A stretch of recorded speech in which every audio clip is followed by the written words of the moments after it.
এফালে ভোগালীৰ উষা উদ্দীপনা, আনফালে বনৰীয়া হাতীৰ সন্ত্ৰাস।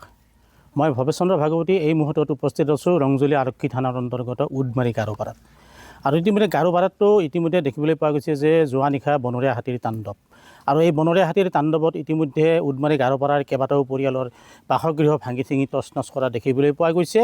আৰু ভিতৰৰ যি আচবাব পত্ৰ আছে সেই আচবাব পত্ৰসমূহো ধ্বংস কৰা দেখিবলৈ গৈছে। তাৰ সমান্তৰালকৈ ভিতৰৰ যি খাদ্য সামগ্ৰী ধান চাউল ইতিমধ্যে সকলো খাই শেষ কৰা আমি দেখিবলৈ পাইছোঁ। মোৰ সতীৰ্থক মই সেই ভগ্ন ঘৰৰ বা বনৰীয়া হাতীয়ে যি নষ্ট কৰা ঘৰৰ মই সামগ্ৰিক পৰিৱেশ মই দেখাবলৈ অনুৰোধ জনাইছোঁ। আৰু ইতিমধ্যে দেখিবলৈ পোৱা গৈছে যে গোৱালপাৰা জিলাৰ প্ৰতিটো অঞ্চলত বিশেষকৈ ৰংজুলি বনাঞ্চলিক কাৰ্যালয়ৰ অন্তৰ্গত ঠাইসমূহত ইতিমধ্যে বনৰীয়া হাতীয়ে প্ৰায় প্ৰতিটো নিশাই যথেষ্ট ক্ষতিসাধন কৰি আছে। আৰু মোৰ সতীৰ্থ সেই দৃশ্য দেখুৱাই গৈছে। এই যে বাসগৃহটোৰ সন্মুখত উপস্থিত আছোঁ, এই বাসগৃহটো আছে পকী ঘৰ এটা ভাঙি পেলাইছে আৰু তাৰ সমান্তৰালকৈ এটা বাঁহৰ ঘৰো ভাঙি পেলাইছে হাতীয়ে। আৰু অতি কৰুণ পৰিৱেশ। আচলতে এই যি বনৰীয়া হাতীৰ যি সন্ত্ৰাস, সেই সন্ত্ৰাসত আচলতে এই অঞ্চলৰ মানুহখিনি আচলতে জৰ্জৰিত হৈ পৰিছে বা তেওঁলোকে সন্ত্ৰাসত দিন কটাব লগা হৈছে। যিসকল মহিলা আছে তেওঁলোকে কেঁচুৱা কোলাত লৈ তেওঁলোকে ৰাতি ঘৰৰ ভিতৰত থাকিব লগা হৈছে। আৰু বা গিৰিয়েকে বা ঘৰৰ মূল মানুহজনে বাহিৰত এটা জ্বলা নজ্বলা টৰ্চ লাইট লৈ পেলাই হাতীক পহৰা দিব লগা এক পৰিৱেশৰ সৃষ্টি হৈছে। এয়া ৰংজুলি বনাঞ্চলিক কাৰ্যালয়ৰ অন্তৰ্গত উদমাৰী গাৰোপাৰা অঞ্চল। মই এই ঘৰৰ যি গৃহস্থ, সেই গৃহস্থ মোৰ লগত আছে। মই তেওঁৰ পৰা কিছু কথা মই জানিবলৈ আগবাঢ়িছোঁ। বাইদেউ, যিহেতু যোৱাকালি ৰাতি বনৰীয়া হাতীয়ে যথেষ্ট ক্ষয় ক্ষতি কৰিছে, আপোনালোকৰ কেনেকুৱা ধৰণৰ ক্ষয় ক্ষতি হৈছে কওকচোন। কেনেকুৱা ক্ষতি কৰিছে? ৰাতিত আহি না সময়ত আহি না ইমান ক্ষতি কৰিছে, ঘৰ ভাঙিছে আৰু ভিতৰত কিবা আলমাৰি চব ভাঙি না ধান চান চব খাই না লৈ চেছ কৰিছে।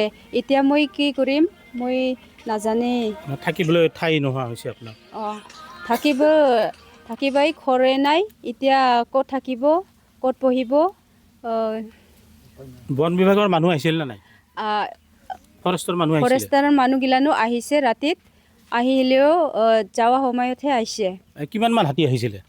হাতীটা 40 মান আহিছে। 40টামান হাতী আহিছিলে? 40টামান আহিছে। আপোনালোকে ভিতৰত শুই আছিলে? আমাৰতো ভিতৰত থাকি না কি কৰিম, হাতীৰ ঘৰ ভাঙা সময়ত আমি পাহাৰত কিবা ওলাই পলাইছে। সৰু ল'ৰা ছোৱালীও আছিলে ঘৰত? আছে ৰে, সৰুকে লৈ পলাইছে। হয়, গোৱালপাৰা জিলাৰ এই যি বনৰীয়া হাতী মানুহৰ সংঘাতত ইতিমধ্যে এক কৰুণ পৰিণতিৰ ছবি কিছু আমি দেখিবলৈ পাইছোঁ। আমি বিগত সময়ছোৱাতো আমি এনেকুৱা ধৰণৰ প্ৰতিবেদন আমি প্ৰস্তুত কৰিছোঁ। এই মুহূৰ্তত মোৰ লগত এগৰাকী স্থানীয় ব্যক্তি আছে। মই এই ব্যক্তিগৰাকীৰ পৰা কিছু কথা মই জানিব বিচাৰিম। যিহেতু দাদা, দেখিবলৈ পোৱা গৈছে এই অঞ্চলত যথেষ্ট হাতীৰ সন্ত্ৰাস বৃদ্ধি পাইছে বা যোৱাকালিও এনেকৈ ঘৰ চৰ ভাঙিছে, কি ক'ব আপুনি? এনেকুৱা উত্তপ্ত হৈছে, গতিকে উত্তপ্ত হয়তো বা চৰকাৰে উপযুক্ত আমাক এটা বিধি ব্যৱস্থা ল'ব লাগে। গতিকে এইখিনি মানুহ যিমান কষ্ট ভুগি আছে, দিনে মজুৰি কৰি খায়, দিনে নিশা হয়তো বা চলি চুটত থৈ বাহিৰত যাই পেলাই 10 কেজি চাউল এটা তেখেতৰ এটা হয়তো বা অন্য কিবা কৰি আনে, হাজিৰা মজুৰি কৰি আনে, সেইখিনিয়ে যদি খাই যায় আমি কি কৰি খাম? সেনেকুৱা ধৰণৰ মানুহখিনি দুৰ্ভগীয়া, বিৰাট দুখীয়া। গতিকে সেইখিনি বস্তু চৰকাৰ মহোদয় যাতে কৰি তেখেতৰ সহায় সহযোগ কৰি দিয়ে। কিমানমান হাতী আহিছিলে? মোটামুটি আমি আনুমানিক 40-45টামান হ'ব। আৰু এইখিনি উদমাৰী গাৰোপাৰা বুলি নহয়, এই কাৱমাৰী বুলি কয়, এইফালে চেঁচাপানী, এইফালে কি কয় যে তিনকোণীয়া, দেলগুৰিত যোৱা 1 মাহমান আগত 2জনমান মানুহ মাৰিলে। গতিকে এনেকুৱা উত্তপ্ত হ'লে আজি চাওক, যিহেতু আমি যেনেকুৱা কষ্ট ভুগি আছোঁ, আপোনালোকে কষ্ট ভুগিলেতো সেনেকুৱাই লাগিব না।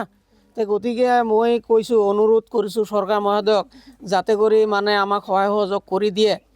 আৰু আমি সহায় সহযোগ আপোনাৰ ওচৰত খুব টানি অনুৰোধ কৰিছোঁ, সহায় সহযোগ আমাক যাতে কৰি দিয়ে। বন বিভাগৰ মানুহ আহিছিল নে? বন বিভাগৰ মানুহ আহিছে, আহি হয়তো বা চাই পেলাই কিছু হয়তো বা এনে কিবা কিবি কাগজ পাতি ডকুমেণ্টছখিনি লৈ গ'ল, কিন্তু কোনো ধৰণৰ আমাক সহায় সহযোগ কৰি দিয়া নাই। গতিকে আমি কোনো চৰকাৰৰ পৰা কোনো সহায় সহযোগ পোৱা নাই। এতিয়া তাহাঁতে যাতে আমাক সহায় কৰি দিয়ে, আমি ক্ষতিগ্ৰস্ত উপযুক্ত মতে আমি দৰিদ্ৰ মানুহ হিচাপত, আমি কষ্টভোগী খোৱা হিচাপত আমাক যাতে চৰকাৰ মহোদয়ে যাতে আমাক সহায় কৰি দিয়ে, আমি নিশা আনাক খুব টানি মই অনুৰোধ কৰিছোঁ মোৰ ফালৰ পৰা। ইতিমধ্যে যি দেখা পোৱা গৈছে যে এই অঞ্চলৰ যিসকল ৰাইজ আছে, তেওঁলোকে ৰাতি জীৱন যাপন কৰিব লগা হয়। আৰু যিহেতু কোন সময়ত কেতিয়া ক'ৰ পৰা বনৰীয়া হাতী আহি পেলাই ঘৰ ভাঙে, সেই লৈ তেওঁলোকে যথেষ্ট সন্ত্ৰাসিত হৈ থাকে আৰু এনেধৰণৰ ছবিখন আমি প্ৰতিদিনেই দেখা পাই গৈছোঁ আৰু এই সম্পৰ্কত আমি প্ৰতিবেদন আমি প্ৰস্তুত কৰিয়ে আছোঁ।